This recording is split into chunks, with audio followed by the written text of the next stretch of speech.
Magandang araw mga kababayan. Ako si Carlos Ignacio at ngayong araw, pag-uusapan natin ang isa sa pinaka-importanting bahagi ng ating pagkakakilanlan bilang Pilipino. Si Jose Rizal at ang kahalagahan ng mga pambansang simbolo ng Pilipinas. Bakit nga ba mahalaga ang mga simbolong ito? At paano ba natin masusukat ang diwa ng nasyonalismo sa mga simbolo at bayani na ito? Tara, samahan niyo ako sa isang kwento na puno ng aral at pagmamahal sa bayan.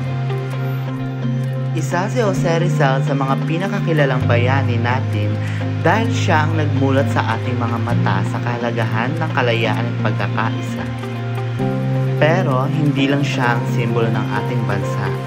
Marami tayong pambansang simbolo na nagpapakita ng ating kultura, kasaysayan at mga pinaniniwalaan. Alam niyo ba na ang ating watawat ay may malalim na kahulugan? At ang ating pambansang ibon, bulaklak, at kahit ang ating sports ay may kwento? Gusto kong ipakita sa inyo kung bakit mahalaga ipagmalaki at pangalagaan ang mga ito. Noong panahon ng Kastila, si Jose Rizal ay nagsulat ng mga nobelang Noli Me Tangere at El Filibusterismo. Dito, inilantad niya ang mga katiwalian at kalupitan ng mga dayuhan sa ating bayan. Pinukaw rin niya ang diwa ng mga Pilipino na mahalin ang sariling kultura at ipaglaban ang kalayaan. Tulad ng sabi ni Juan Crisostomo Ibarra, I have observed that the prosperity or misery of each people is in direct proportion to its liberties or its prejudices. Kaya't si Rizal ang naging simbolo ng pambansang pagmamahal sa bayan.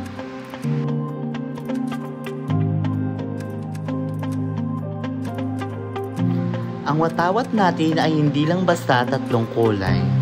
Ang araw ay simbolo ng kalayaan at ang 8 sinag ay para sa 8 lalawigan na unang nag-alsa laban sa Kastila, ang 3 pangunahing rehiyon ng bansa. Alam niyo ba na bawal itapon ang watawat kapag ito'y sira na? Dapat itong sunugin ng may respeto upang hindi mawalang galang o mapahiya ang ating simbolo.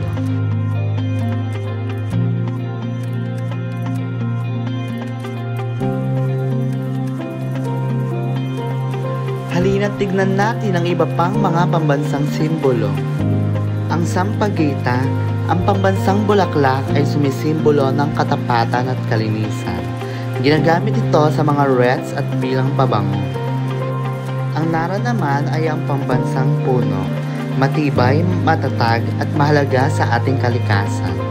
Hindi basta-basta pinapayagan ang pagputol nito. At syempre, ang Philippine Eagle or kilala rin bilang monkey-eating eagle. Isang matapang, bihira at tapat sa kanyang kapareha habang buhay. Alam niyo ba na mayroon tayong pambansang motto? Maka-Diyos, makatao, makakalikasan at makabansa. Ito ang gabay ng bawat Pilipino sa paggawa ng tama para sa Diyos, kapwa, kalikasan at para sa bayan. At hindi rin mawawala ang arnis, ang pambansang martial art at sport ng Pilipinas. Ginagamit ito upang ipagtanggol ang sarili laban sa mananakop at hanggang ngayon ay patuloy na ipinagmamalaki natin ito sa buong mundo.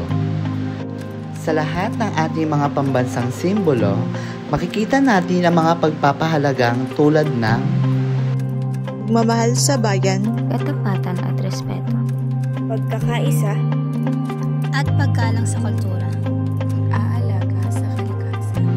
Ang mga ito ay mahalaga, hindi lang sa kasaysayan, kundi pati na rin sa ating araw-araw na buhay bilang isang Pilipino. Sa huli, ang ating mga pambansang simbolo at mga bayani tulad ni Jose Rizal ay nagsisilbing ilaw na gumagabay sa atin tungo sa tunay na diwa ng pagiging Pilipino. Hindi lang sila mga larawan o bagay na makikita sa museo o tuwing araw ng kalayaan. Sila rin ay buhay na paalala ng ating kasaysayan, kultura at pagkakakilanlan. Kaya bilang isang Pilipino, responsibilidad nating ipagmalaki, pangalagaan at ipasa ang diwa ng nasyonalismo sa susunod na henerasyon.